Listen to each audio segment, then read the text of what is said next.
I'd like to share with you this week's Parshas Shlach, something very beautiful from the Rebbe's father, Rabbi Levi Yitzchok Zatzal.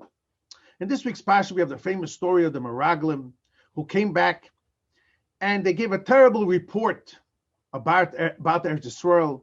Eretz Yechilas Yeshver, it's a land that eats up its inhabitants, and it's too powerful for us to conquer.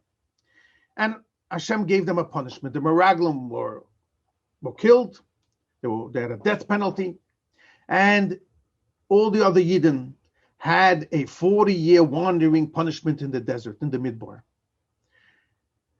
The Pasuk says, ובניכם יהיו במדבר בהם שנה, your children will be wandering in the desert for 40 years, ונשאו, and they will carry, זנותיכם, your znus. Now the word znus usually means adultery. What does it mean over here?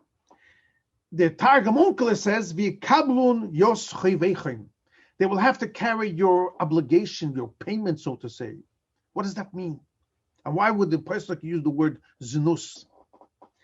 A pasuk earlier also asked Rabbi Levi Yitzchok, it says, ve'vesi oisam, Hashem will bring your children after the 40 years to Eretz Yisrael, v'yodu es haaretz. They will know the land. Before Shemaska should have said, they will dwell in the land. What's the meaning of here? V'yodu es haaretz. Another question asked Rabbi Levi Yitzchok. In actuality, in the pasuk it says 40 years they'll be in the desert, but they were only there 39, as Rashi explains. From the time of Matan Torah till they went into Eretz Yisrael was 40 years, but this story happened the year after. So they were only in Eretz Yisrael for 39 years. So in the pasuk it says 40, but in actuality it was only 39. What's the meaning of all this? Explains Rabbi Levi Yitzchok. Just like you have a marriage between a Isha and a Isha, and together they build a home, and they bring fruit, children into the world. The same way is Yidden and Eretz Yisrael is a marriage. We find the Lashon in Gemara, Esther Karka Oilamhi. We compare a woman to land.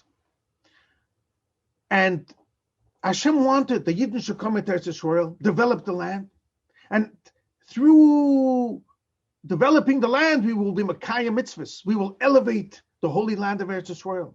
And the land itself wants to be connected to Yidden, not chas v'sholom to umas oilam, to other nations of the world, where everything that all their energy goes chas v'sholom to klipa, to unwishful forces. The land of Eretz Yisrael wants that they should receive energy from Yidden, and together the fruits and their labor should be used out for holy purposes. And that's the whole avodah of Torah and mitzvahs. So when Yidden came and they spoke against Eretz Yisrael, and they said, oh, we can't go there, let's give it to other nations. It's as if it is nus. Rabbi Levi Yitzchok compares this what it says later in Parshas Kiseitze. If a man chas v'sholom says something against his wife, he's moitzi shemra, and he says that she had a relationship with another man, that is nus. He gets a punishment if it's false. And there are 3 punishments. There is a payment of money, which the Rebbe's father explains, we're not going into it now. And then there's the 40 lashes. And that 40 lashes, Rabbi Levi Yitzchok compares that this was the punishment from the 40 years. And you see how it fits. Just like by the 40 lashes, the Gemara says in Makkis, it's not 40, it's 39. And the Gemara learns it out. Even though in the pasuk it says aboyim. The same thing over here says Rabbi Levi Yitzchok. It says aboyim. It says 40 lashes for those Yidden who spoke against their wives, so to say, who spoke against Eretz Yisrael. And they had to carry a number of 40 compared to the Malchus, the lashes, and that was the 39 years that the Yidden were in Eretz Yisrael.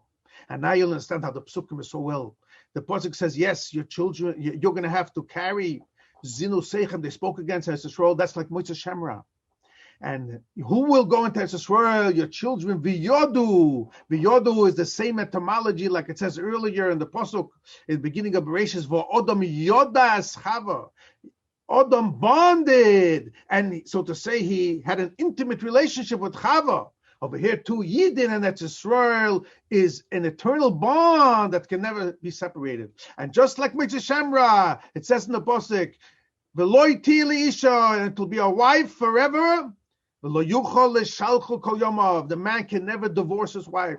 Same too, Eretz Israel belongs to the Yidden. It will always be a marriage. Eretz Israel is a land that only belongs to Yidden. It's an intimate relationship. Speedily nowadays, we will have the full Yerusha of Eretz Israel with the coming of Mashiach. Good Shabbos.